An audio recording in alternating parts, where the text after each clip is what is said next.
tardes. A nombre de la Suprema Corte de Justicia de la Nación y de la Asociación Mexicana de Impartidores de Justicia, les damos la más cordial bienvenida a la conferencia Implicaciones de la contradicción de tesis 293 de 2011 en la práctica del control difuso de la convencionalidad, que disertará el abogado Luis Miguel Canón López.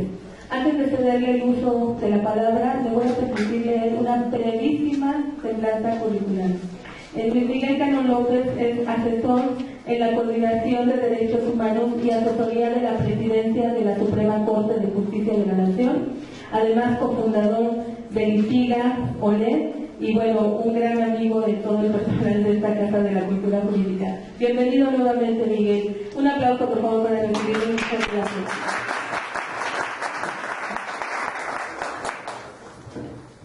Inicio con una advertencia para quienes son un público cotidiano en la casa. Esta plática la hemos tenido hace unos pocos meses. Pertenece a una conferencia dentro de un curso sobre control difuso de convencionalidad que la Corte Suprema de Justicia organiza con la Asociación Mexicana de Impartidores de Justicia. Aunque trataré de no reiterar lo que se dijo ahí, bueno, el tema es el mismo y me disculpo con quienes atendieron esa conferencia. Hecha esta advertencia, puedo entonces sí iniciar. Agradezco mucho a la hospitalidad de la Casa de la Cultura Jurídica, agradezco por supuesto el esfuerzo de mis colegas de la MIG, sin los cuales no podría ser realidad este curso sobre control difuso de convencionalidad. Al público presente en la Casa de la Cultura Jurídica, les hago de su conocimiento que esta conferencia es parte de este curso que lleva la Suprema Corte con la MIG.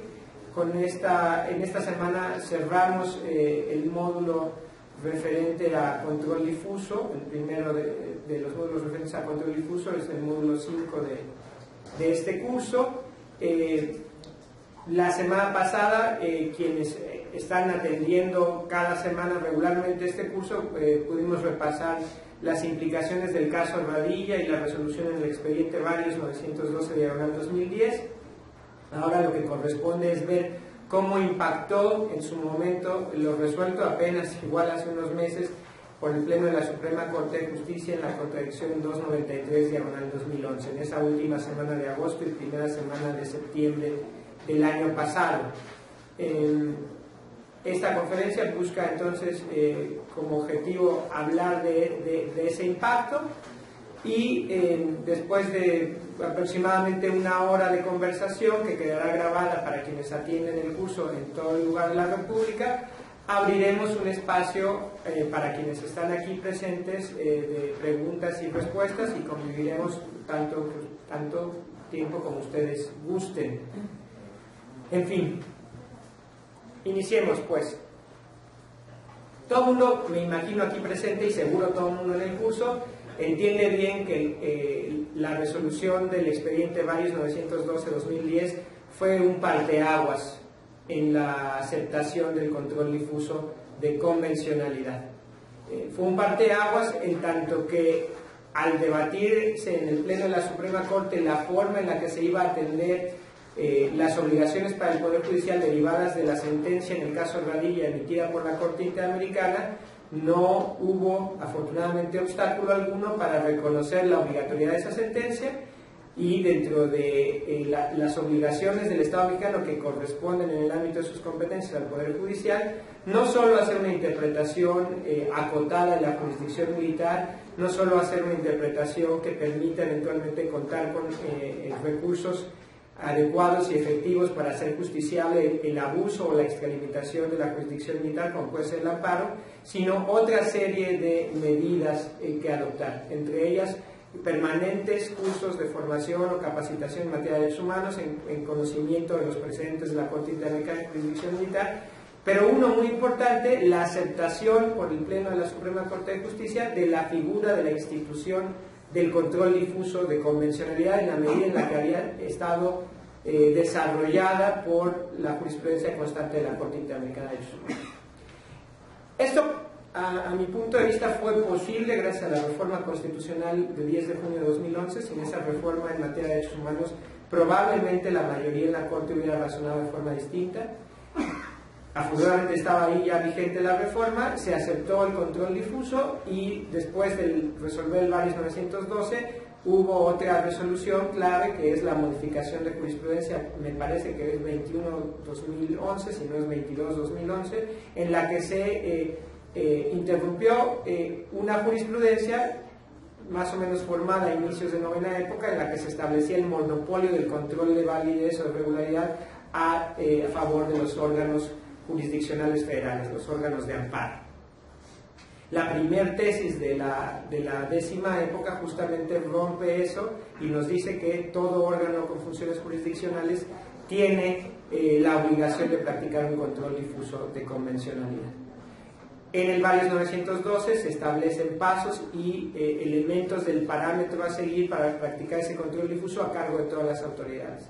Se nos dice que ese control difuso de convencionalidad está inmerso dentro de nuestro sistema general de control de constitucionalidad y que a los órganos con funciones jurisdiccionales corresponde realizarlo siguiendo tres pasos: una interpretación conforme en sentido amplio, una interpretación conforme en sentido estricto. La diferencia de la forma más sencilla en que la puedo explicar es que la interpretación conforme en sentido amplio implica una armonización, va en dos direcciones, tanto la normatividad de origen interno como la normatividad de origen internacional se interrelacionan para obtener un resultado diferente, pero porque en ciertos casos la normatividad de origen internacional es la más favorable, si no se puede hacer esa armonización, entonces se tienen que adecuar las interpretaciones de la normativa interna a la internacional. Eso ya es unidireccional. Y nos recuerda la Corte que si eso tampoco nos permite solventar el caso, entonces podríamos en el ámbito de las competencias invalidar o inaplicar una disposición general. Esos son los pasos que están ahí reconocidos desde el Valles 912. Y el parámetro de control para practicar ese estudio de convencionalidad lo da la Constitución y sus normas sobre derechos humanos, más la interpretación que se les ha dado a esas disposiciones a partir de la jurisprudencia de origen interno, todos los tratados internacionales de los cuales el Estado mexicano forme parte, y la jurisprudencia o los precedentes derivados de casos contenciosos emitidos por la Corte Interamericana de Derechos Humanos, más los criterios orientadores que deriven de otras sentencias de la Corte Interamericana, pero en casos en los cuales el Estado mexicano no forme parte. Y esos son digamos, los elementos del parámetro para efectuar el control de convencionalidad. A partir del Valles 912, insisto, se inaugura entonces el reconocimiento de la obligatoriedad de practicar este control. Pero esto ha sido modificado en muy buena medida por lo resuelto en la contradicción de tesis 293-2011. Para quienes nos acompañan aquí en la sala, de hecho, en la semana pasada, los ejercicios prácticos dentro de la unidad de este módulo consistieron en detectar si los pasos para practicar un control difuso de convencionalidad eran suficientes, los establecidos en el Valles 912, y si los elementos que conforman el parámetro a partir del cual se hace el estudio de convencionalidad eran también suficientes o insuficientes. La mayoría, comparto con ustedes, pensó que eran tanto insuficientes los pasos como los elementos del parámetro, que se tenían que hacer más cosas para llevar a cabo un adecuado control difuso de convencionalidad, como ubicar los derechos humanos en juego, como hacer patente el contraste normativo entre el marco de origen interno y el marco de origen internacional, determinar cuál de esos marcos normativos a partir de una serie de interpretaciones resultaba el más favorable y entonces sí llevar a cabo la interpretación conforme en sentido amplio, en sentido estricto y eventualmente la inaplicación. Hubo quien, de manera me parece muy atinada, dijo habría que tener estándares específicos para que si ante el caso concreto comparecen personas o grupos en situación de vulnerabilidad, también detectemos con un enfoque de derechos humanos los hechos relevantes del caso a fin de juzgar en igualdad de circunstancias, en igualdad real de circunstancias, y no querer ignorar estos contextos particulares que tanto influyen.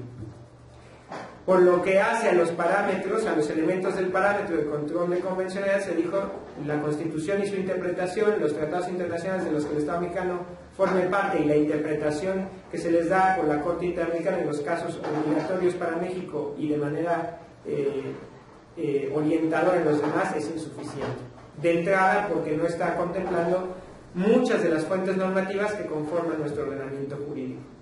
Desde la legislación general emitida por el Congreso de la Unión, pasando por la normatividad local emitida por las autoridades en los estados de la República, esto es desde el origen interno, más todas las fuentes de derecho internacional público, como la costumbre internacional o antes las normas de Ius Cogens, que son otras fuentes de derecho que entendemos forman parte de nuestro ordenamiento jurídico y que no están ahí. Por supuesto, no se dijo nada en el Mares 912 sobre todas las interpretaciones dentro del sistema universal de protección de los derechos humanos y deberían de incluirse, así como deberían de incluirse las normas sobre derechos humanos contenidas en declaraciones, en reglas mínimas, en informes de la Comisión Interamericana, en opiniones consultivas de la Corte Interamericana y en una serie de más fuentes, incluida incluso la doctrina internacional sobre la materia y demás normas que pudieran calificarse de soft law. Todas esas fuentes de derecho deberían de ser incluidas. ¿Por qué? Porque el mandato clarísimo del párrafo segundo del artículo 1 de la Constitución es buscar el más alto estándar, el que más amplíe la protección de las personas y sus derechos. Y no nos importa si el origen de ese estándar es un tratado, es la Constitución, o es una norma oficial, o es una regla dentro de un conjunto de reglas aprobadas en la Asamblea de Naciones Unidas.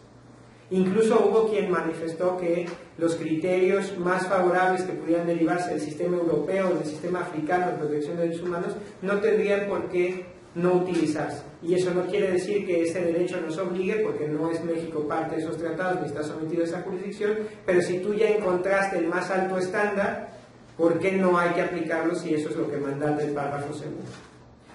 Eso que se comentó, bueno, se ha visto impactado por lo resuelto en la contradicción de tesis 293-2011. Asumo que quienes están tomando el curso y quienes están aquí conocen siquiera superficialmente lo resuelto por el Pleno de la Corte. Pero, pues no está de más reconocer ante ustedes que a la fecha, en la que todavía no hay un engrose y votos que le acompañen, hay una polémica sobre lo que resolvió la Corte en esos días. Por lo menos a mí no me queda claro. Me queda claro, eso sí, que en los medios de comunicación, en los medios especializados, la opinión preponderante fue crítica, incluso por colegas que se dedican a la defensa de derechos humanos, diciendo lo que resolvió el Pleno de la Suprema Corte ha sido un retroceso. Con la misma categoría, con el mismo carácter categórico, de hecho, en las discusiones del Pleno, el ministro Cosío, por ejemplo, dijo abiertamente al ministro ponente, al ministro Saldívar, me parece que su proyecto es una contradicción lógica y además un retroceso. Y hubo un debate ahí, no se convencieron de sus propias posturas. Pero eso que se vio en el Pleno fue detectado y fue usado por quienes hicieron una crítica. Y se dijo, esto es un retroceso porque en lugar de que el principio pro persona sea la clave de entendimiento en nuestro ordenamiento jurídico, ahora resulta que las disposiciones de base constitucional que establezcan supuestos de restricción o de suspensión al ejercicio de los derechos humanos son las que deben de prevalecer en automático, de forma absoluta e incuestionable en nuestro ordenamiento jurídico. Con lo cual, la consecuencia es que si hay una norma más favorable en fuentes de origen internacional, no podrá aplicarse ese estándar, porque el estándar que debe prevalecer siempre es el que establece la Constitución. Y eso es, creo yo, el mensaje que se mandó y que permaneció mucho más a la sociedad en su conjunto. Creo que ese es hoy el entendimiento actual de lo resuelto en la contradicción de tesis 293-2011. A partir de ello, pues ustedes entenderán que todas estas actividades de formación y capacitación que se han venido impulsando en la administración del ministro presidente, lo que estamos haciendo en la Coordinación de Derechos Humanos y Asesoría de la Presidencia, pues ha tenido pues si no revés, por lo menos sí un reto muy importante. Porque ahora todas estas personas que han asistido a las actividades de formación, incluye a las personas que hacen labor jurisdiccional en las entidades de la Federación, a quienes está dirigida primordialmente esta actividad con la MIG, pues dicen, ya no nos queda claro. ¿Aplicamos el más alto estándar o vemos por la restricción de base constitucional? Y no solo es un debate académico, teórico. Esto, lo resultante, es jurisprudencia del Pleno de la Suprema Corte. Por lo tanto, obligatoria para las salas, obligatoria para los plenos de circuito, obligatoria para los tribunales colegiados y de ahí para todas las autoridades con funciones jurisdiccionales. Con la consecuencia de que si no se atiene una jurisprudencia obligatoria, bueno, pues se exponen quienes quisieran separarse a una inclusive responsabilidad, ¿no? A una denuncia ante el Consejo de la Judicatura si fueran juzgados o tribunales federales. ¿Qué hacemos entonces? Por más que yo en el pasado he compartido de manera muy fácil la crítica a la Suprema Corte, digo, es muy divertido criticar las instituciones, además de que es muy necesario y muy útil, me inclino a pensar por una alternativa diferente. Igual mis amistades piensan que ahora sí ya me cooptó el sistema, yo creo que no, creo que sigo siendo un infiltrado que busca no pegarse un tiro en el pie, que busca no ponerse la soga al cuello, porque si yo acepto la crítica fácil a lo resuelto en el Pleno, si yo digo esto es un retroceso, ¿cómo después me evado de decir pues este retroceso es jurisprudencia obligatoria para todo órgano jurisdiccional? Yo creo que se resolvieron diferentes cosas, habrá que ver de nuevo el engrose. Entonces, lo primero en esta charla, muy veloz, es decirles lo que creo que se discutió y lo que creo que se puede interpretar, y al menos veo dos interpretaciones posibles a lo ahí resuelto, y a partir de optar por una interpretación, lo que me considero más adecuado hacer en adelante. Y eso me va a llevar a afirmar, como lo voy a hacer de inmediato, lo siguiente. A mí me parece que lo resuelto en la contradicción de 293-2011 no es un retroceso. En varios aspectos es un avance respecto del varios 912-2010. En la mejor interpretación es un avance en todo sentido, y solo con la peor lectura, solo con la lectura que piensa que las restricciones se imponen de forma absoluta, entonces sí, ahí confieso, sí es un retroceso. Voy a explicar por qué. En la contradicción de tesis 293-2011, dos temas están sujetos a discusión. Son dos temas que se tienen que resolver por el Pleno. La primera es cuál es la posición, cuál es la ubicación de las normas sobre derechos humanos de fuente internacional en nuestro ordenamiento jurídico. Incluso yo lo estoy ampliando, podríamos decir cuál es la ubicación dentro de nuestro ordenamiento jurídico de las disposiciones sobre derechos humanos contenidas en tratados internacionales de los que el Estado mexicano forme parte. Hago esa distinción y abro un paréntesis porque recuerden que desde mi óptica al menos, los tratados internacionales de los que el Estado mexicano forma parte son solo una pieza, solo un componente dentro de las diferentes fuentes de derecho de origen internacional.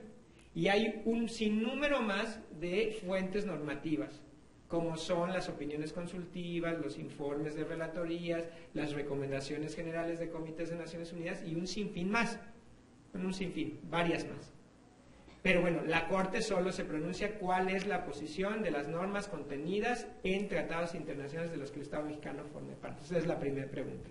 Y la segunda pregunta que se hace es, ¿los precedentes de la Corte Interamericana son todos vinculantes? Yo entiendo que es obligatorios, pero también hay un que ver por ahí.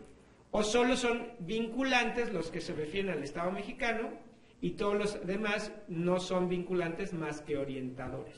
Y esta es la segunda pregunta que se hace. Abro un paréntesis porque me parece, por lo menos de escuchar a quienes participaron en el Pleno, en los debates, que solo se están preguntando por los precedentes originados en casos contenciosos ante la Corte Interamericana. Con lo cual estarían dejando por fuera criterios estándares que derivaran de las opiniones consultivas emitidas por la Corte Interamericana. Y no sé si estarían por fuera el de algunas medidas provisionales que pueden no estar ligadas a casos con sentencia. Entonces, no sé si todos los precedentes, los consultivos, por lo menos en otro foro, algún ministro dijo, yo creo que sobre eso no nos pronunciamos. Entonces les vuelvo a hacer la distinción porque creo que la Corte entiende que solo se pronunció sobre los precedentes derivados de casos contenciosos. Bueno, sobre esas dos preguntas, a mí me parece que la respuesta dada por la mayoría en el Pleno representa un avance. ¿En qué sentido? En el sentido de que se dice, por una mayoría, que todas las normas sobre derechos humanos contenidas en disposiciones que formen parte de un tratado internacional que esté vigente, que haya sido ratificado por el Estado mexicano, conforman al parámetro de control de regularidad, tienen por ese hecho la misma fuerza normativa que las disposiciones constitucionales y son un estándar a partir del cual fijar o analizar la validez de cualquier otro acto de autoridad. El problema es que dice, salvo en materia de restricciones en las cuales habrá de estarse a los términos en que establecidos en la Constitución. La salvedad la voy a dejar por un momento de lado, me quedo con lo otro. Las normas sobre derechos humanos de fuente internacional contenidas en tratados internacionales forman parte del parámetro de control de regularidad. Esta expresión, parámetro de control de regularidad, es la que se usó en el Pleno para no aplicar la de bloque de constitucionalidad. Si aquí hay algunas personas que conocen sobre el concepto de bloque de constitucionalidad, pues les habrá llamado la atención este afán de originalidad por parte de la mayoría en el Pleno de la Corte. No les gusta. Que el origen del bloque de constitucionalidad francés no tiene que ver con nuestra realidad, que esa figura cuando se utilizó en el contexto francés era para recuperar la tradición francesa, en realidad nada de apertura hacia lo internacional, más bien de recuperación de la importancia de su desarrollo interno. ¿Por qué? Porque tienen que presumirnos que en su contexto se dio la Declaración de Derechos, ¿no?, cuando estaban en sus revoluciones, y que eso es lo que recuperan, ¿no? O que el uso del bloque de constitucionalidad que se da en Latinoamérica, donde se ha generalizado, de nuevo, sin que compartan el origen francés, tampoco corresponde a nuestra realidad, que son diferentes constituciones, que hay otros elementos. Bueno, argumentos, digamos, para no utilizar la expresión, sí existen, la verdad sí existen. Pero yo por lo menos soy del punto de vista que creo que no habría pasado nada si aprovechamos la expresión bloque de constitucionalidad, que tiene ya un avance y unas explicaciones a nivel doctrinal que me parece importante. Quisimos ser originales, está bien, le decimos ahora parámetro de control de regularidad. Y yo siempre me burlo diciendo, le pudimos decir masacote de derechos y hubiera estado igual. El caso es que de este masacote de derechos o parámetro de control de regularidad cumple las funciones que me parece cumple un bloque de constitucionalidad. En ese parámetro de control de regularidad lo que sucede es que se abre el texto de la Constitución, que hay otras normas sobre derechos humanos que no están establecidas expresamente en el texto constitucional, que tienen su misma importancia y juegan su mismo papel.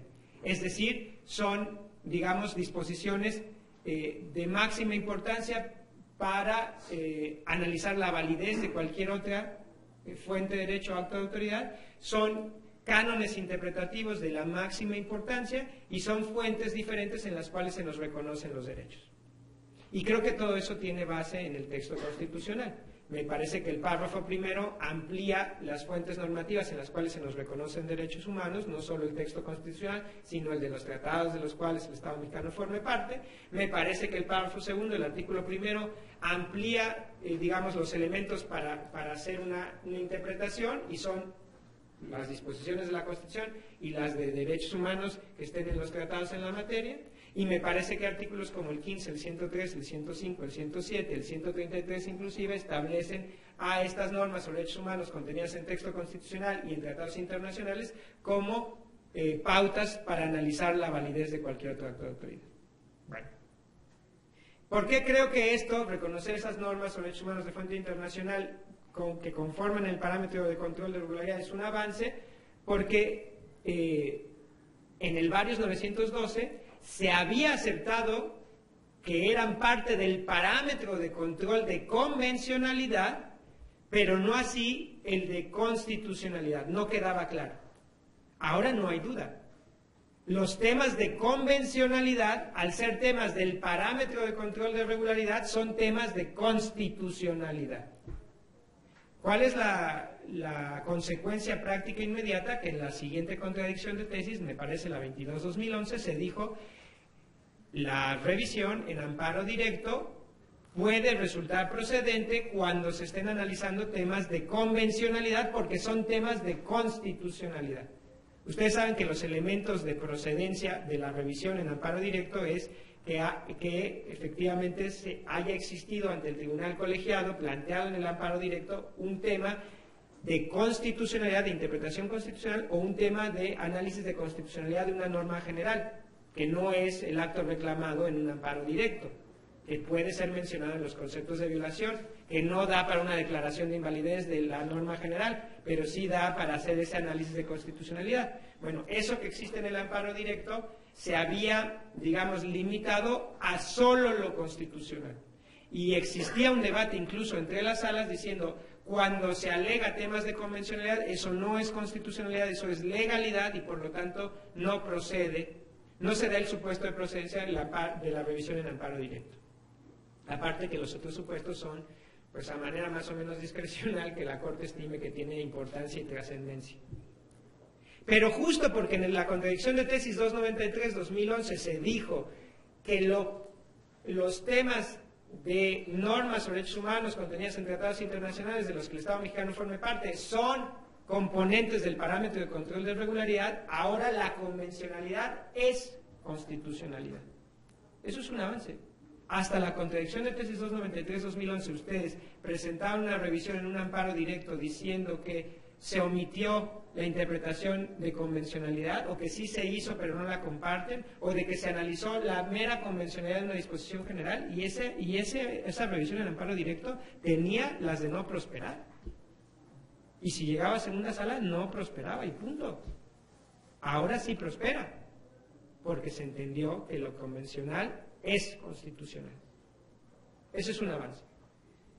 Para mí el segundo avance, todavía más evidente, es en el Varios 912 se dijo que todos los precedentes contenciosos de la Corte Interamericana que no se referían a México eran meramente orientadores, y ahora se reconoció que son todos vinculantes, todos y cada uno. Este es un avance clarísimo.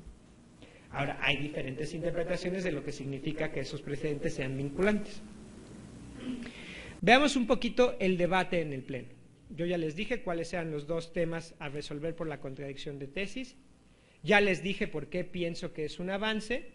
Ahora déjenme dar, si quieren, un paso atrás y tratar de narrar con ustedes o compartir con ustedes lo que me parece aconteció en el Pleno. A la primera pregunta, las normas sobre derechos humanos contenidas en tratados internacionales de los que el Estado mexicano forman parte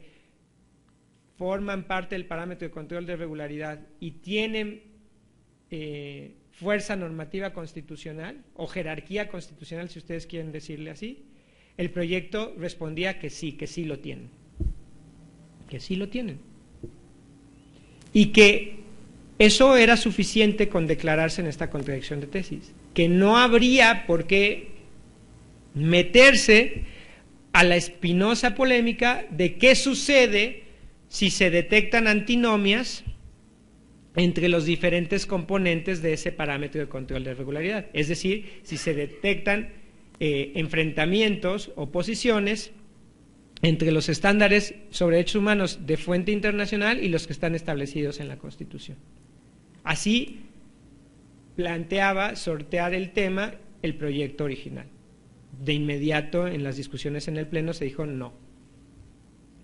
No podemos simplemente reconocer validez constitucional o fuerza constitucional a esas disposiciones sin resolver qué pasa ante las posibles contradicciones.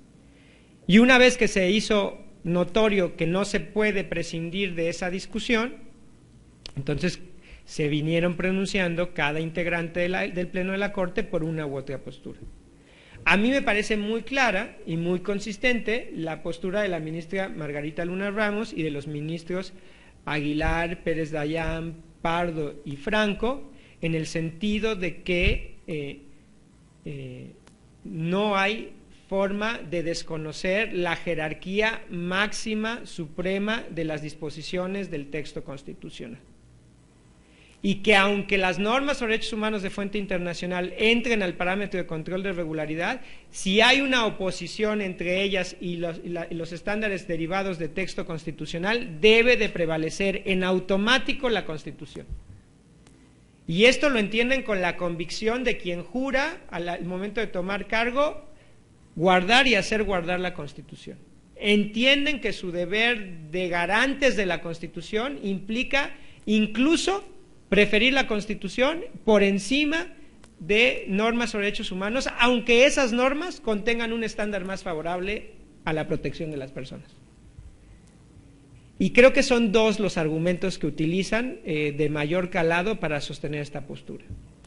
El primero, que no se ha reformado el artículo 133 de la Constitución y sigue estableciendo que los tratados, todos por igual, tienen que estar de acuerdo con la Constitución. Y el segundo, que de la última parte, de la última frase del artículo primero constitucional, se desprende que la Constitución tiene la última palabra en materia de restricción, de supuestos de restricción o suspensión en el ejercicio de los derechos humanos. Estos son sus dos argumentos jurídicos torales, me parece. Hay por ahí algo más extraño sobre el reconocimiento del derecho internacional público, de la libertad, de las constituciones, para decir lo que sea, pero creo que eso no se sostiene con un superficial análisis del derecho internacional público. No es verdad que el derecho internacional público permita que, o más bien reconozca que las constituciones tienen la última palabra. De hecho, al derecho internacional público no le importa lo que hagan las constituciones de los estados. Lo que sí advierte el derecho internacional público es que ningún estado puede poner de pretexto inclusive sus normas constitucionales para desconocer sus obligaciones internacionales.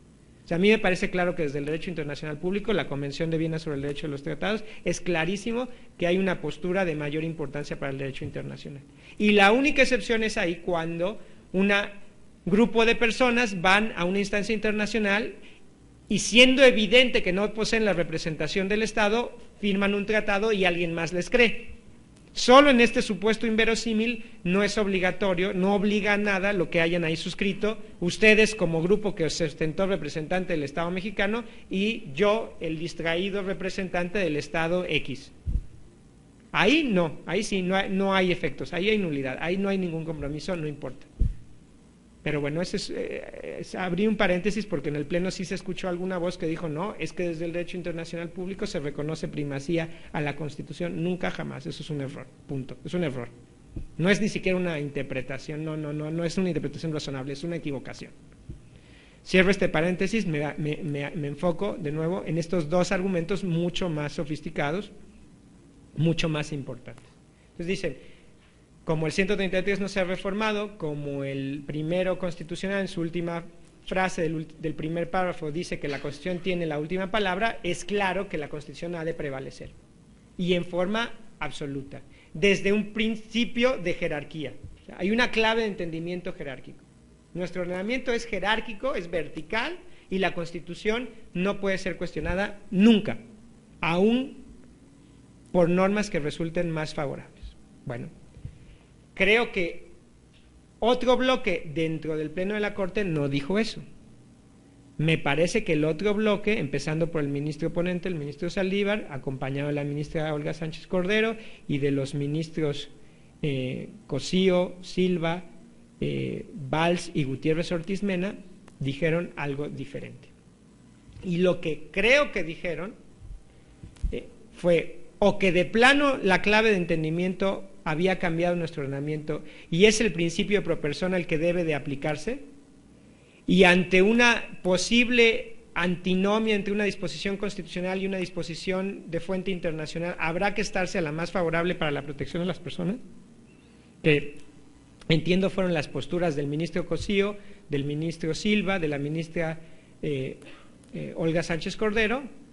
Hubo quien dijo, miren, esto se resuelve por ponderación caso a caso, viendo siempre que se vea lo más favorable a las personas.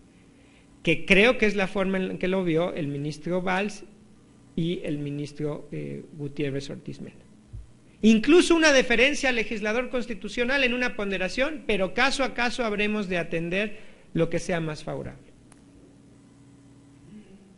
Ante estos dos entendimientos, con lo que yo inicié esta conversación fue al señalar que parece que el que triunfó fue el del bloque minoritario bajo un entendimiento jerárquico, y que entonces todo el mundo entiende que las restricciones han de prevalecer en forma automática, absoluta e incuestionable. Y eso es lo que yo no puedo compartir. Y no lo voy a compartir hasta que el engrose me desmienta. Y cuando el engrose me desmienta voy a decir, pues esto no es lo que debatieron de todos modos ese día. E incluso va a decir, pues entonces ya no le hago caso a lo que debaten, ¿para qué lo transmitimos en televisión? Porque de todos modos la decisión es diferente. Porque yo creo que la decisión, la sentencia de fondo es lo que se debatió en el Pleno. Esa es la voluntad expresada por ministras y ministros. Lo del engrose debería de reflejarlo de acá. Pero ya veremos, no nos adelantemos. Esperemos que no tenga este problema y que el engrose verdaderamente refleje lo que está debatiéndose en el Pleno. Y si no lo refleja en esta o en cualquier otro caso, pues tendríamos que preguntarnos para qué lo vemos en la tele. Si lo podemos cambiar a nuestra voluntad, pues entonces mejor nada más que nos enseñen las sentencias ya votadas. Pero esa es otra historia que no me adelanto. ¿Por qué considero que los dos argumentos del bloque pro jerarquía son argumentos que se pueden superar? Bueno, me parece que, cierto, el artículo 133 no ha sido reformado, pero lo que me parece extraño es que toda la reforma constitucional de 10 de junio de 2011 se lea a partir del artículo 133, cuya última reforma es de 1936. Cuando a mí me parece que lo de sentido común es que la norma de 1936 se debe de leer de forma renovada a partir de una reforma de 10 de junio de 2011. Y no estoy diciendo que aplique el criterio de temporalidad y que ha de prevalecer la norma posterior sobre la anterior, porque estamos hablando de normas que están en el mismo texto, que es nuestra Constitución. Pero sí me parece que se desconoce la interpretación evolutiva, ya ni siquiera voy a decir progresista, evolutiva de nuestras disposiciones. No podemos leer las reformas de 2013 a la luz de la Constitución de 1917. Y aunque en algunas reformas como la energética se nos dice que volvemos a los orígenes de la reforma cardenista, bueno, de todos modos sería un error leer 2014 a la luz de una reforma de la primera mitad del siglo pasado. Creo que hay algo que se llama interpretación evolutiva y entonces creo que las disposiciones anteriores se leen con renovada mirada a partir de nuestras reformas últimas.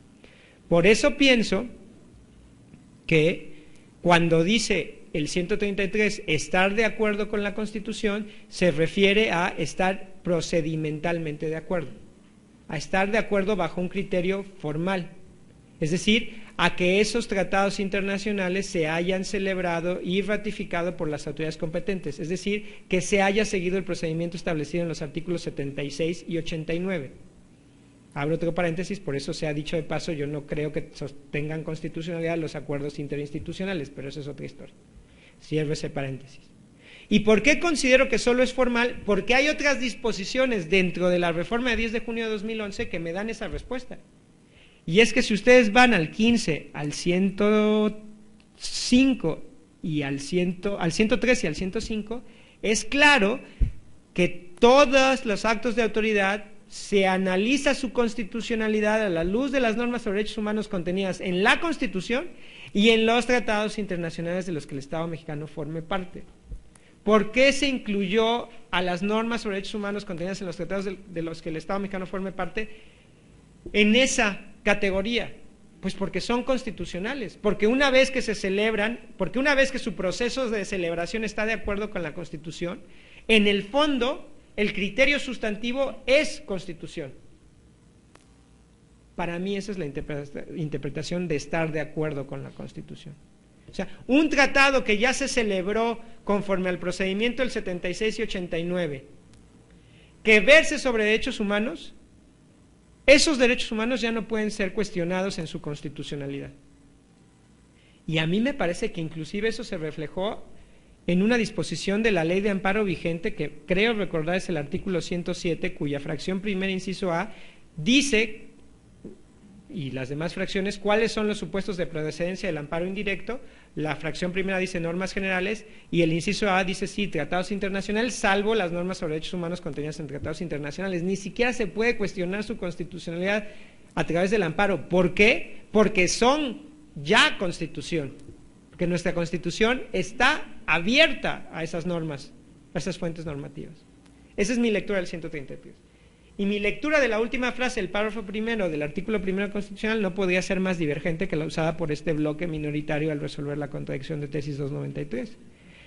Este bloque dice, bueno, más bien, este párrafo dice palabras más, palabras menos, que toda persona en nuestro país tiene reconocida los derechos que establece la Constitución y los tratados internacionales de los que el Estado mexicano forme parte, las garantías para la protección de esos derechos también reconocidas en esas fuentes normativas, texto constitucional y tratados internacionales, y dice, cuyo ejercicio no podrá restringirse ni suspenderse, salvo en los casos y las condiciones establecidas en la Constitución. Salvo en los casos y las condiciones establecidas en la Constitución. De ahí este bloque minoritario dice que la Constitución tiene la última palabra. Yo lo que digo es que ese texto establece una garantía institucional adicional a nuestros derechos. ¿En qué sentido? Ninguna fuente normativa diferente a la Constitución puede rebajar nuestros derechos, y no solo nuestros derechos, sino nuestros mecanismos de garantía para proteger esos derechos. Si un tratado internacional busca disminuir nuestros derechos, no puede prosperar, porque está esa última frase. Si una constitución local busca disminuir nuestros derechos, no puede prosperar. Si una ley general, una ley federal, la legislación local, un reglamento, sea del Ejecutivo Federal o de los ejecutivos de los estados, una norma, una circular, cualquier otra fuente normativa, la jurisprudencia inclusive, busca disminuir nuestros derechos, establecer más supuestos de restricción que los que tienen base constitucional, no es posible, porque la Constitución nos está ordenando que solo ella puede establecer los casos y las condiciones para restringir o suspender el ejercicio de nuestros derechos. Y es totalmente diferente ese entendimiento. Eso no quiere decir que si otra disposición amplía los contenidos de nuestros derechos, o, visto de otro lado, reduce los supuestos de restricción o suspensión de nuestros derechos, no prevalezca esa disposición. Pues claro que ha de prevalecer. ¿Por qué de prevalecer? Porque el segundo párrafo te ordena que tienes que estar a la norma que resulte más favorable para ampliar la protección de nuestros derechos. Es que el primer párrafo se tiene que leer con el segundo párrafo. Y creo que lo que hizo este bloque fue leer el primer párrafo y decir, la Constitución establece el techo de nuestros derechos, cuando el criterio constante había sido exactamente lo opuesto. La Constitución establece el piso de nuestros derechos, no el techo de nuestros derechos. Y esto, si de todos modos ustedes creen que son dos interpretaciones igual de razonables, pues yo les aplico lo mismo. El principio pro persona también tiene que ver con nuestra forma de entender el derecho. Y esta postura que yo les digo, la Constitución es el piso y no el techo de los derechos, es mucho más favorable que la otra que dice que es el techo. Entonces no creo que sean dos posturas razonables por las cuales podemos optar. Creo que la obligación de las instituciones es optar por la interpretación más favorable a sus derechos. Y por eso creo y tengo la convicción de que se equivocaron. Y lo digo abiertamente, se equivocaron. No comparto el criterio, pero además de eso se equivocaron. No corresponde con la lectura pro persona de nuestro texto constitucional. Y como estoy convencido de eso, entonces tengo que defender la otra interpretación.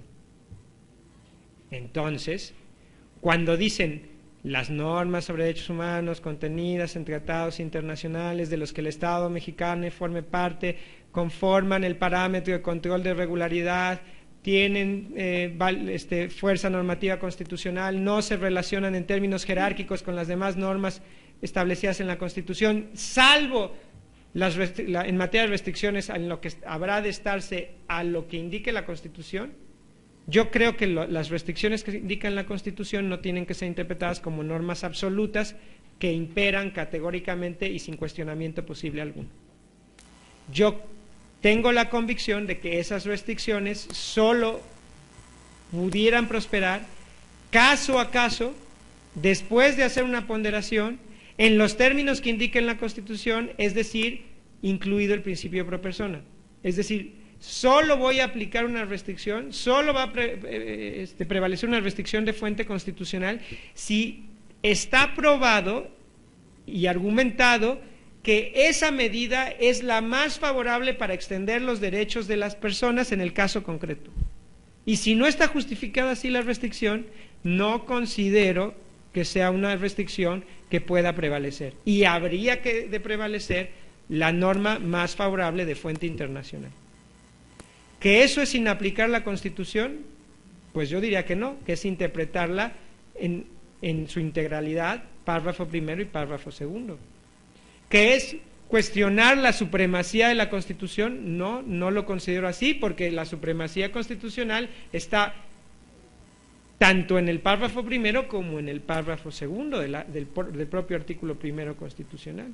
No creo que haya ningún tema de supremacía constitucional, creo que sí hay una diferencia en nuestra clave de entendimiento. Lo que creo que sí ya debió de haber quedado superado es entender nuestro ordenamiento o tratar de explicarlo bajo el principio de jerarquía. Eso no es posible. Ahora, lo que explica nuestro ordenamiento es el principio pro persona. Y esto lo había dicho la Corte hace 10 años, más de 10 años. Hace más de 10 años, alguna sala de la Suprema Corte había dejado en una tesis que en la medida que otra fuente normativa extendiera los derechos establecidos en el texto constitucional, esa fuente normativa era constitucional, punto. Lo dijo desde que discutieron la reforma al artículo 2 constitucional en materia de derechos de pueblos, comunidades y personas indígenas. Pero se les olvidó. Y lo dijo la primera sala, lo había dicho unos meses antes. Pero se les olvidó. O sea, ni una referencia a eso. Ni un intento de debate. Oiga, es que la interpretación que usted está diciendo, mire, no la comparto por X, Y esto, y le recuerdo que esta Corte ya se pronunció de esta manera. No, nada, de eso no se discutió. Ahora, sí, y yo les invito a que lo lean aquí al público presente, porque quienes tomaron el curso tuvieron que leerlo. Si ustedes leen las versiones taquigráficas, van a ver que esto se votó así. Que esto se votó de esa manera y que el ministro Saldívar defendía principio pro persona, el ministro Cosío defendía principio pro persona, la ministra Sánchez Cordero defendía principio pro persona, el ministro Silva defendía principio pro persona, el ministro Valls, con todo y que las intervenciones pueden llamar a la confusión, creo que defendía ponderación caso por caso, y el ministro Gutiérrez Ortiz Mena sin duda. Entonces, si habrá que ponderarse caso a caso, bueno, pues entonces no prevalecen en automático. Y son 6 votos. ¿Qué sucedió? Que el jueves último de agosto no llegan a una conclusión, todavía no se había pronunciado el ministro presidente, y llegamos el lunes y nos enteramos a primera hora, después de que se pronuncia el ministro presidente, que el ministro ponente cambió el proyecto. Y que en la lectura del ministro ponente 7 integrantes del Pleno iban a votar en contra de esto. Y entonces nos dice, para llegar a una postura conciliadora, reconózcanme que son parte del parámetro de control de regularidad, que tienen fuerza normativa constitucional, y yo les reconozco las restricciones.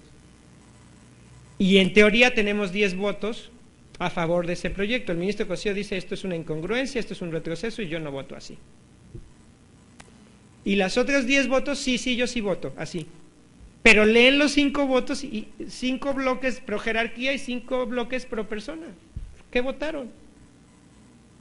Más cuando se dijo, vamos a llegar a una resolución de tribunal constitucional para dar certeza jurídica y en un proceso de debate democrático y no sé qué, tanto intentaron, y lo cierto es que hay esas 2 interpretaciones clarísimas. El engrose puede decir otra cosa, lo acepto aquí ante la Cámara y ante ustedes, pero lo que dijeron esos días fue otra cosa. Y luego, más extraño, avanzan a la segunda parte de la discusión. El ministro ponente dice, si quieren, cambio también la segunda parte de mi proyecto y reconozcamos vinculatoriedad a todo precedente de la Corte Interamericana de Derechos Humanos o jurisprudencia. Ahí hay una diferencia conceptual que no interesa mucho aquí.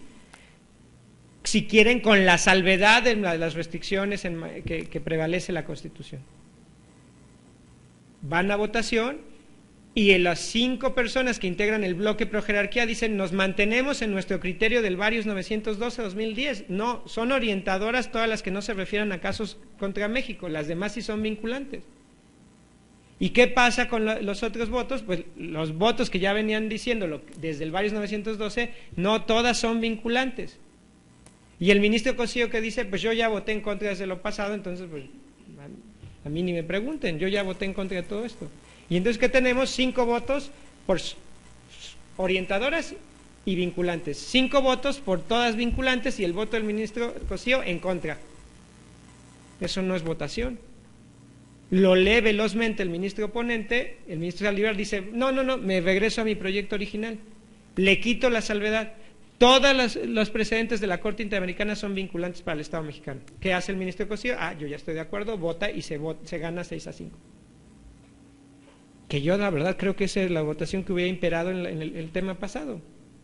Y entonces tenemos que todos los precedentes de la Corte Interamericana son vinculantes para el Estado mexicano, para todas las autoridades. Eso es muy chistoso porque afecta a lo primero. Hay 2 preguntas que ustedes se pueden hacer, o 2 posturas que ustedes pueden adoptar.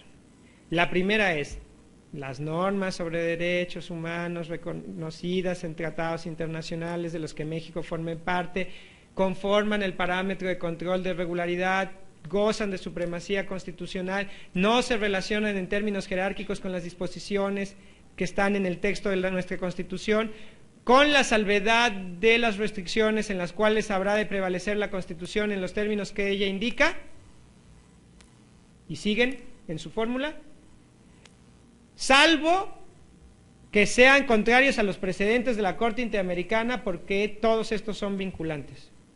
O ustedes pueden decir que con todo y que todos son vinculantes, de todos modos prevalecen las restricciones. O sea, lo que les estoy queriendo decir es: ¿qué pasa si tengo opuesta una restricción de texto constitucional con un precedente de la Corte Interamericana? Y para aterrizarlo todavía más, recuerden que las preguntas van al final. Yo ya levanté un par de manos, no puedo ahorita por efectos de la grabación para la MIG, pero después vamos a tener tiempo de conversar. Entonces, ¿qué pasa si consideramos que el arraigo que está en el 16 constitucional o en el 11º transitorio de la reforma de junio de 2008 es una restricción a los derechos humanos?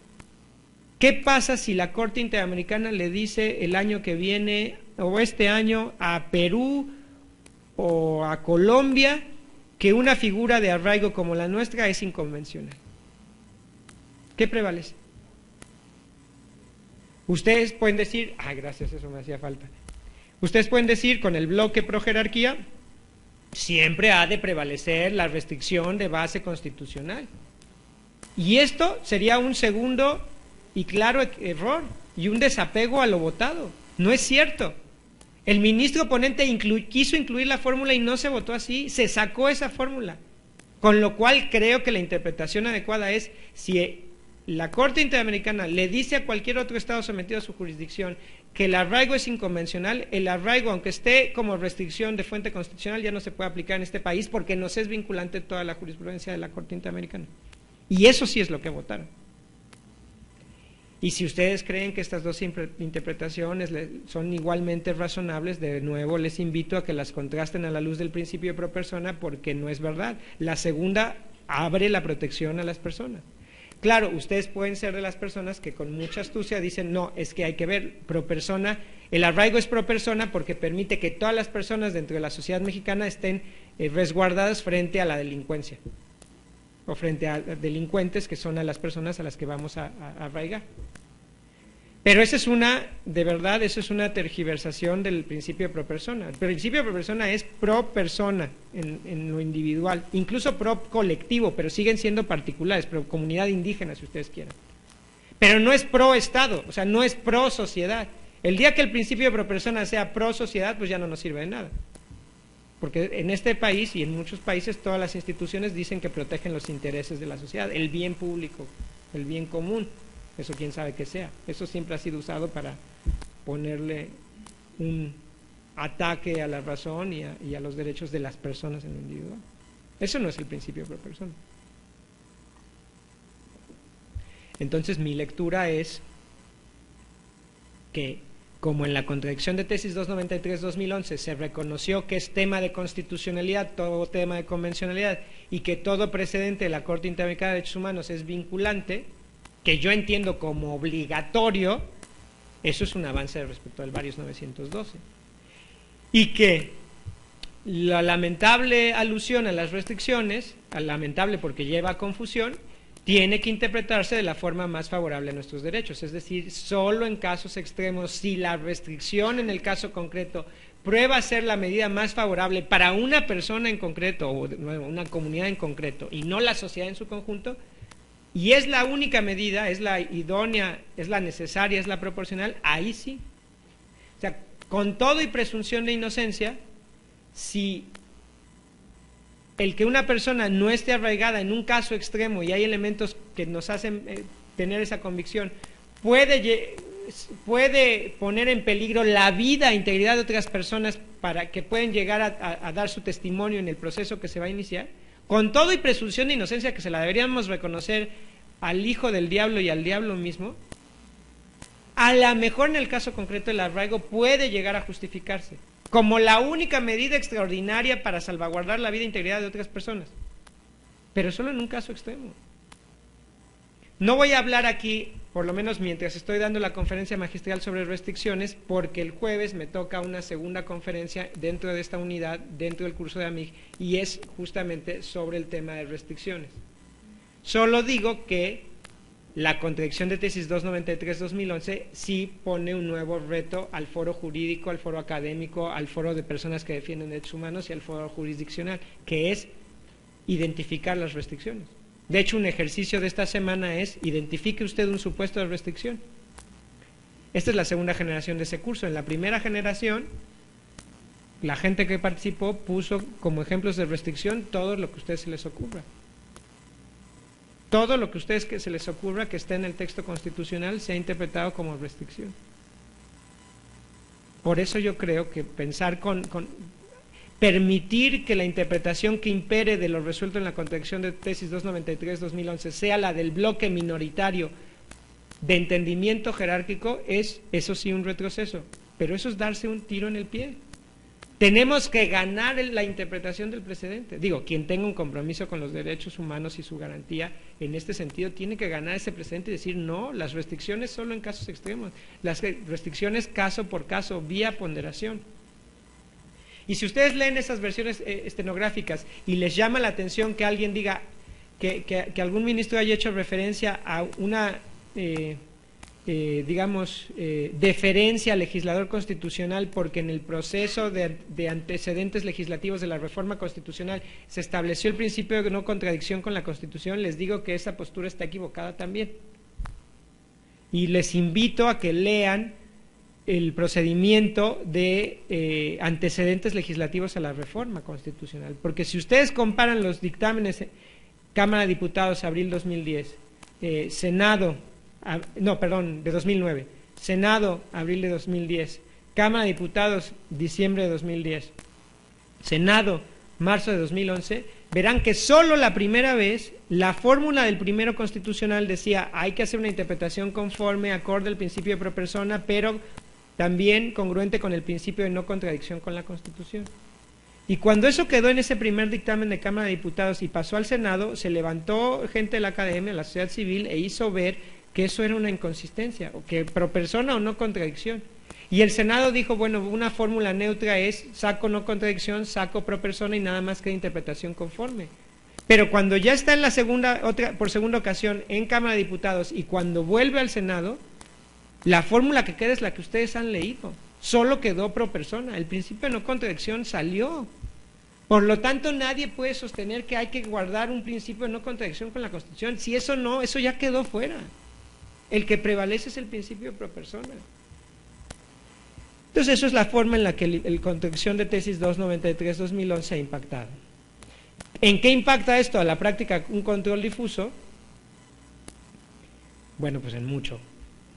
En este curso, y quienes aquí han estado en esta casa en otras actividades, pues nos hemos enfocado a tratar de proponer métodos para llevar a cabo un control difuso de constitucionalidad y convencionalidad y tener a partir de ciertos pasos argumentativos una esperanza de certeza para que podamos rastrear qué está razonando cada juzgado y cada tribunal.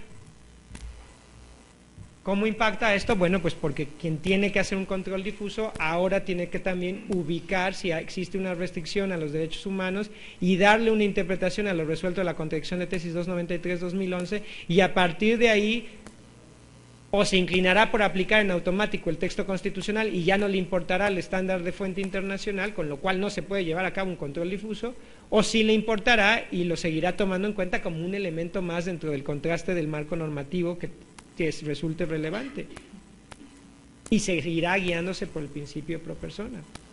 Y eso es lo que eso es lo que quedó en juego a partir de la contradicción de tesis 293. Yo con esto creo que queda satisfecha la conferencia para la unidad del curso de AMIG, y entonces abriría mejor el micrófono a sus cuestionamientos y a partir de eso seguimos. Para quienes nos siguen en el curso de AMIG, bueno, aquí puede acabar de ver la conferencia y si siguen viendo sus preguntas y mis respuestas, pues tendrán más elementos para este curso. Muchas gracias. También gracias.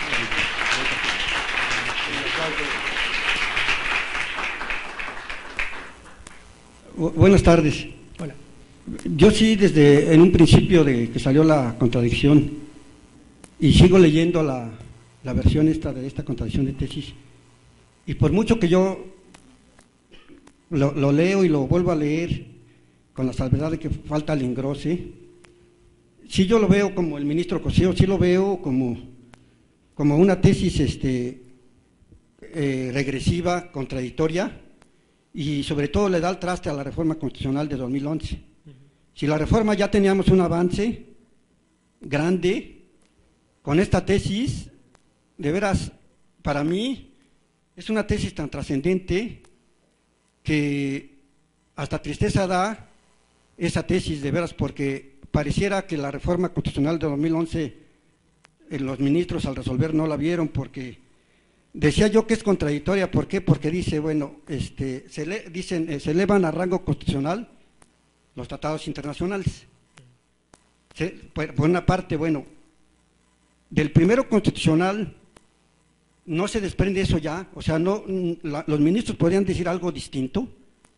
Sería punto de la contradicción de decidir esto, si ya el primero constitucional para mí es muy claro en elevar a los tratados internacionales a rango constitucional, y lo tenían que decir los ministros, si ya el legislador en la propia Constitución ya lo dijo.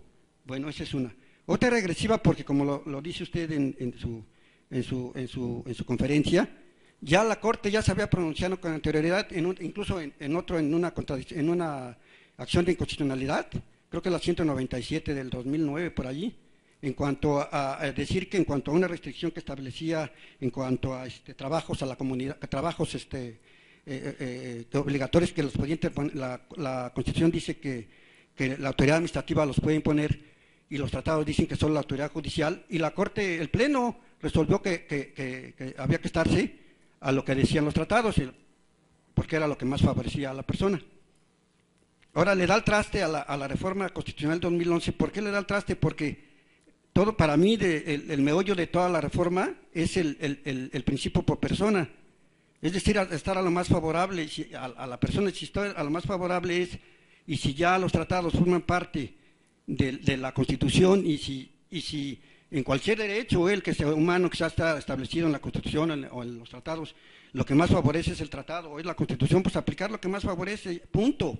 No decir, no estar siempre, ellos siguen con ese celo de estar sobre siempre la Constitución, con la pirámide de Kelsen y demás, hablando de la supremacía constitucional, cuando yo hablaría de bloque constitucional, no hablar de jerarquías como dice, sino de bloque constitucional, porque la propia Constitución remite a los tratados. Y para mí sí, y reitero, y lo digo aquí, es regresiva, contradictoria, y le da al traste, pero al traste a la reforma del 2011.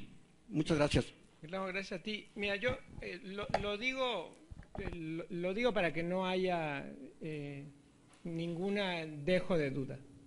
Para mí, la interpretación bajo el principio jerárquico que dispone que las restricciones de texto constitucional prevalecen en forma automática, si ese fuera el criterio imperante, si eso es lo que informa la jurisprudencia que derive de esta contradicción de tesis, te diría sí es regresivo. Es regresivo respecto de criterios anteriores de la Corte y creo que no está pegada al texto de la reforma constitucional de 10 de junio de 2011. ¿Por qué creo que es regresivo? Muy claro, porque la Corte ya había sostenido que la Constitución era un piso y ese criterio vuelve a la Constitución un techo en materia de derechos a través de la imposición en absoluto de las restricciones que ella establece. Ahora, ¿por qué creo que si prevalece el otro criterio puede ser salvado como no contradictorio?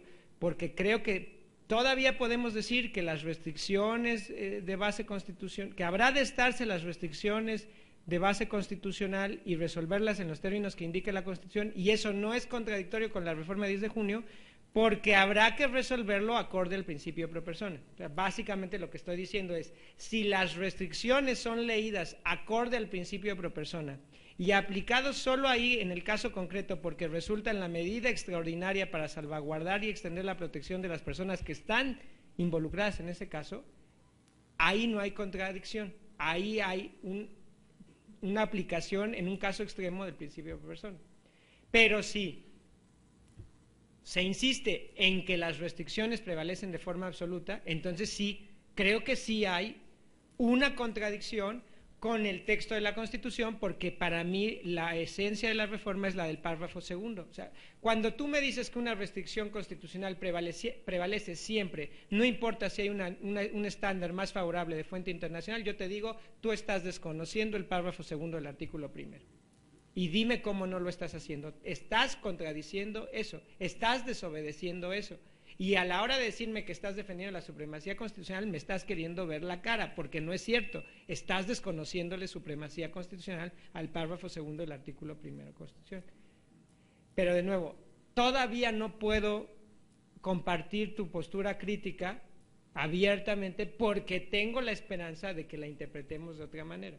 Si el engrose viene así, pues entonces habría que entonces hacer otro ejercicio que es cómo empezamos a darle la vuelta a los precedentes, aunque sean jurisprudencia, para estar aplicando el principio más favorable, porque lo cierto es que resulte lo que resulte, una persona va a poder acudir ante una instancia internacional y si hay una violación de derechos humanos que esté fijada a la luz de los estándares internacionales, no va a ser excusa que el Estado mexicano tenga una restricción de fuente constitucional. No va a ser excusa y lo que nos va a pedir la instancia internacional es que reformemos nuestra Constitución. ¿Y puede incluir en una responsabilidad internacional del Estado mexicano? El Estado mexicano… Y el Poder Judicial forma parte del Estado. Por supuesto. Un tratado ratificado por el Senado, firmado por el Estado y el Poder Judicial forma parte del Estado, y si lo incumple, puede incurrir en una responsabilidad internacional, y esto yo pienso así, en esta tesis, no lo vieron los ministros, no vieron aquellos alcances, lo están viendo, yo siento, como si la reforma constitucional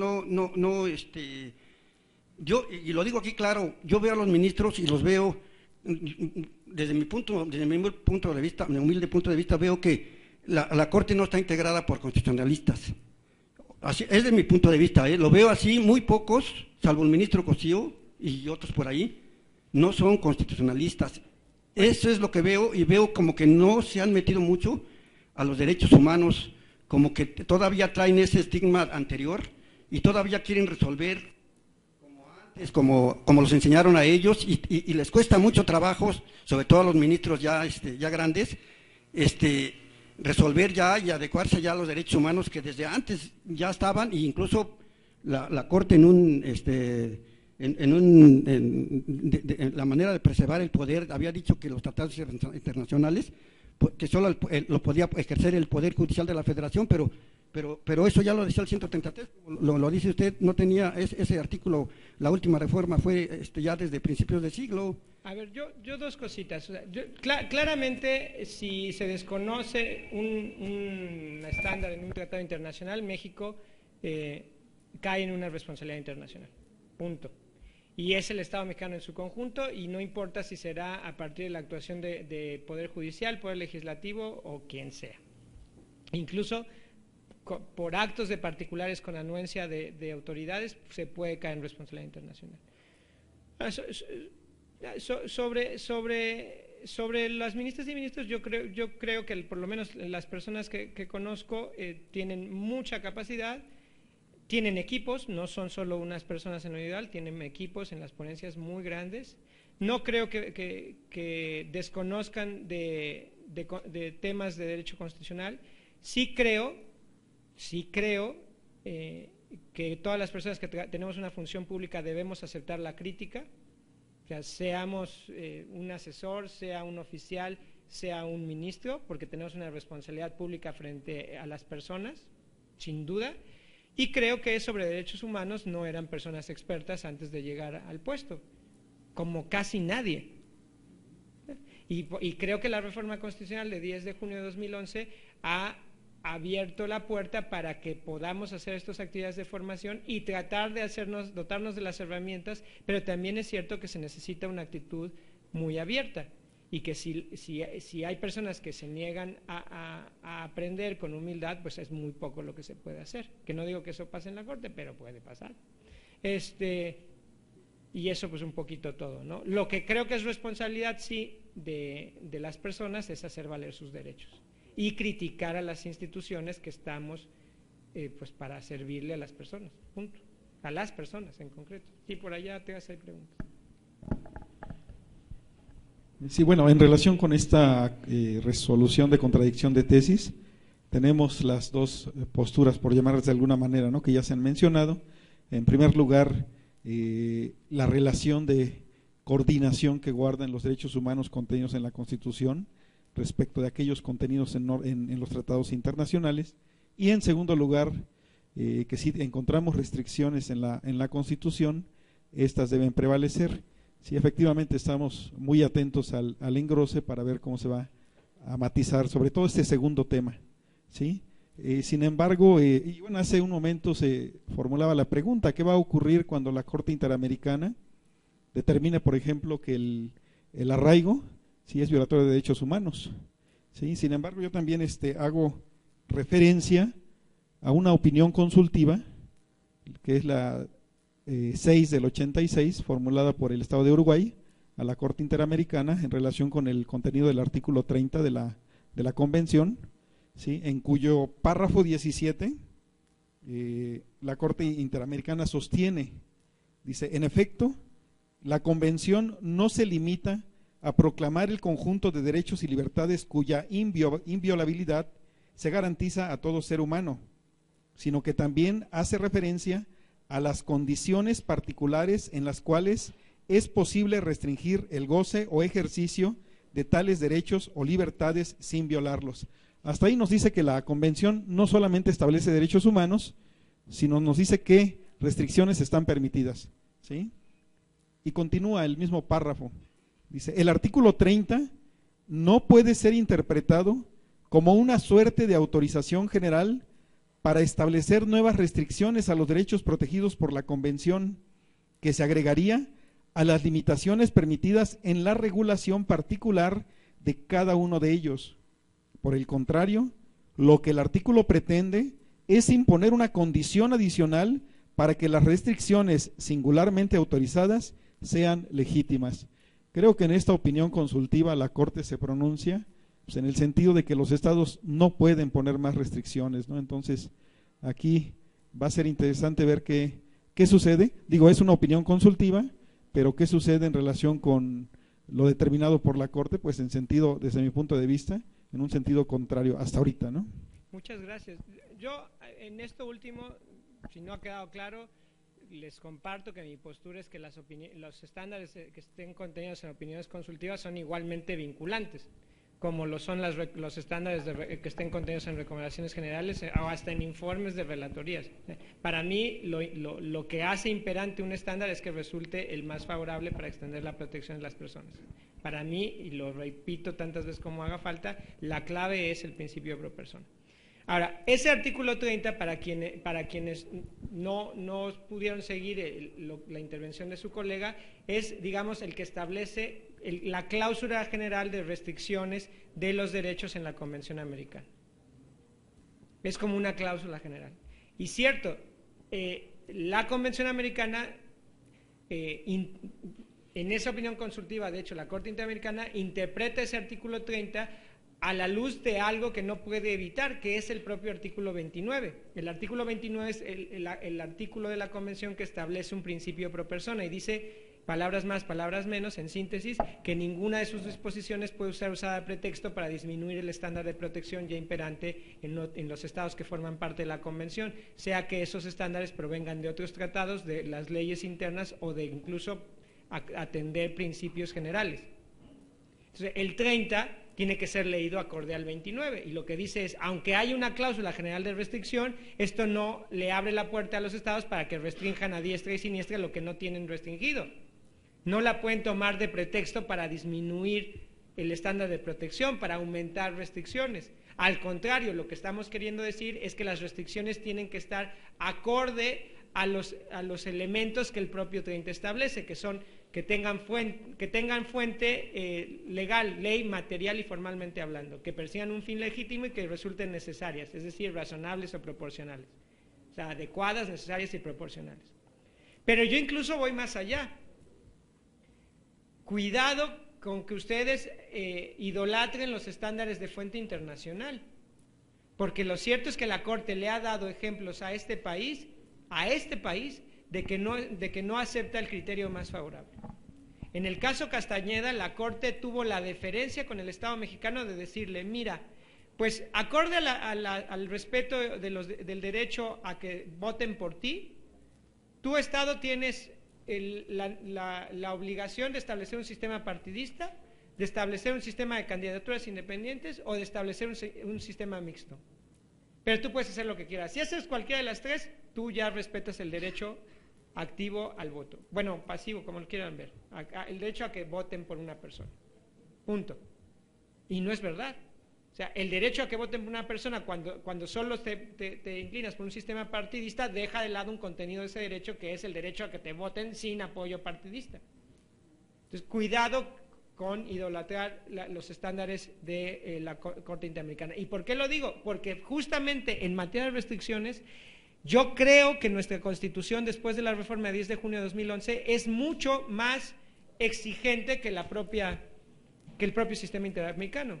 Recordemos, el sistema interamericano, tres cosas: que tenga la restricción fundamento en ley, material y formalmente hablando. Lo que yo les dije es que la última frase del párrafo primero del artículo primero constitucional no se contenta con que el supuesto de restricción al ejercicio de nuestros derechos tenga fundamento legal. El fundamento tiene que ser expreso en la Constitución, porque la Constitución establece los casos y las condiciones.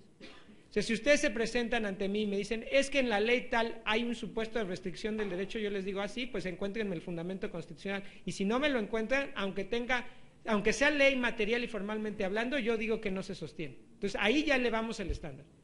Dice el sistema interamericano que fin legítimo, pero los fines legítimos, como los vasos de agua, no se le niegan a nadie. O sea, es que es increíble la capacidad que tenemos para decir que cualquier cosa es un fin legítimo. Proteger a la sociedad en su conjunto es un fin legítimo. Que las instituciones actúen de manera eficiente es un fin legítimo. Salvaguardar la disciplina en los operativos del ejército es un fin legítimo. Y cualquier cosa que se les ocurra a ustedes es un fin legítimo. Salud, salud y salud. Pero no es verdad. Es que si nos quedamos con nuestra Constitución, solo puede ser un fin legítimo aquel que persiga la protección de un derecho. No puede haber fines legítimos que no estén vinculados al respeto y garantía de nuestros derechos. El defender instituciones no es un fin legítimo, porque las instituciones no son un fin, son un medio. Entonces, la eficacia en las investigaciones del Ministerio Público no es un fin legítimo, es un medio para que las personas tengamos seguridad. Entonces creo que desde una lectura garantista de nuestra Constitución vamos un paso más allá que el sistema interamericano. Y por eso, cuidado con este tema. Ahora, lo que sí comparto en absoluto es que tanto en el sistema interamericano como en el nuestro deberíamos tener el cuidado de sostener que lo que aplica es el principio pro persona. Punto. Así de sencillo. Lo que sea más favorable a las personas. Y yo sé que hay ya quien denota esto y dice, es que en el caso concreto, quién sabe si sea lo más favorable, porque además hay dos personas en lo individual peleando con pretensiones diferentes. Ok, sí, pero no es la institución del Estado. Eso no es el principio de persona.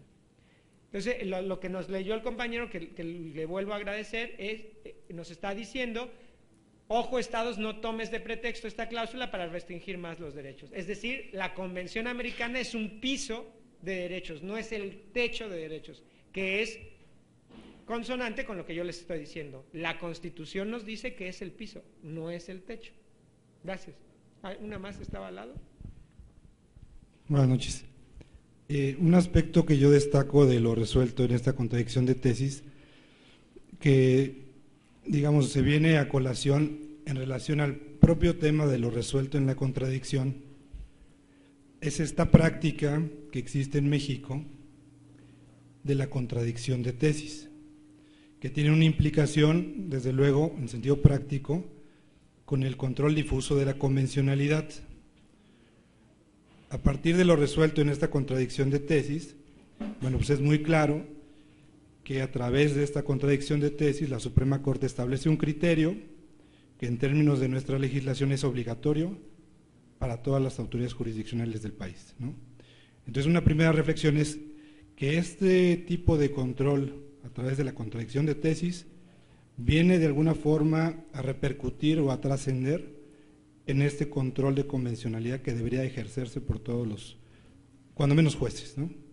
Entonces, que aquí se ve trastocado, se ve limitado de alguna forma por esta forma de aplicar la ley en México a través de la contradicción de tesis, en donde inclusive con solamente dos criterios que ni siquiera llegan a ser tesis en sentido formal, puede derivar de la conclusión de una contradicción de tesis que además trasciende en lo abstracto, ¿no? Como en el caso de establecer limitaciones en la Constitución, no se dice cuáles, no se analizan pormenorizadamente cuáles son esas restricciones, como algunos ministros proponían. Y entonces aquí mi duda es si este tipo de resoluciones y prácticas a través de la contradicción de tesis no constituyen una práctica que menoscaba un derecho convencional y que en ese supuesto, o al menos en teoría, si se considera que pudiera limitarlo o restringirlo, pudiera ser objeto de una denuncia a la Comisión Interamericana bajo el argumento de un control in abstracto. Es decir, bueno, independientemente que a mí esa resolución no me afecte en lo individual, sí me afecta porque está afectando a la forma con la que se protegen y las prácticas de protección de los derechos humanos en México. Esa sería mi pregunta concreta.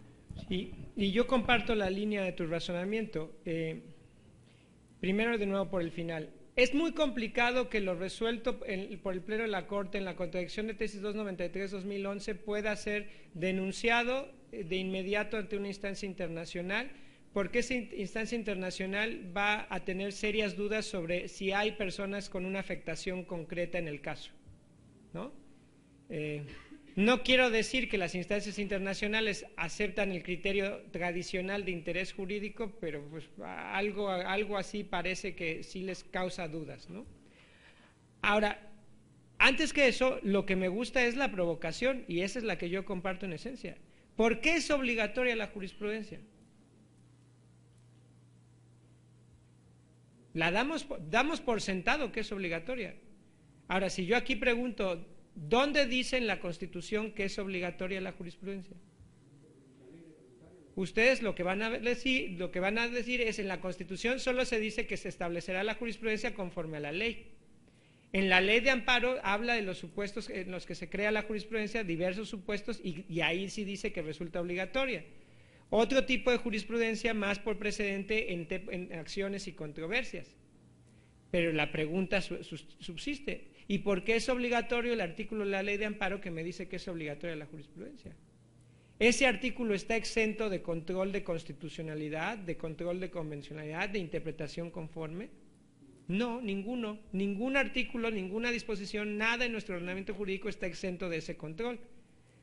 Entonces, el siguiente reto es: ¿por qué voy a obedecer una jurisprudencia que es claramente violatoria de derechos humanos? Y ahí podemos tener la ingenuidad de decir, no, la jurisprudencia no viola derechos humanos porque es una mera interpretación de una disposición general. Para aquellas personas aquí presentes que les hayan aplicado una jurisprudencia y con eso hayan perdido un caso, sabrán que esto no es verdad, que sí causa afectaciones y tiene consecuencias. Pero ¿por qué es obligatoria la jurisprudencia? No podríamos hacer una interpretación conforme y decir y sostener solo es obligatoria la jurisprudencia en la medida en que resulte la más favorable a la protección de los derechos humanos. Y si no hacemos esa lectura aquí al interior, ¿no vendrá eventualmente una instancia internacional a decirnos violaste derechos humanos? Es que apliqué jurisprudencia. No me importa, lo que tenías que hacer es contrastar tu jurisprudencia con las normas convencionales y hacer un control de convencionalidad de tu propia jurisprudencia. Si el control difuso de convencionalidad no es nada más para leyes en sentido puro y duro, es para cualquier norma y cualquier actuación del Estado. Entonces, ¿la jurisprudencia no es una fuente normativa? Claro que es una fuente normativa, está sujeta a control. Pero esto sí es de lo más polémico. Yo creo que esto sí me puede costar como el puesto, porque entonces me van a decir que estoy contrario a la certeza jurídica. Sí, refiero el caso. Y le dieron vista los ministros al Consejo para los efectos legales correspondientes. Entonces ahí también se están jugando no solo el señor ponente, sino los ministros, pero de nosotros como justiciables, hacerlo valer hasta que nos escuchen, porque no como dice el licenciado, tenemos que buscar las alternativas que nos da la reforma. Perdón. No, al contrario, yo iba a hacer esa referencia. Es verdad que el año pasado, si no me perdí ya en mi noción del tiempo, hubo un par de situaciones que permitieron evidenciar esto. Y hubo dos formas de actuar diferentes dentro de las salas que componen la Suprema Corte.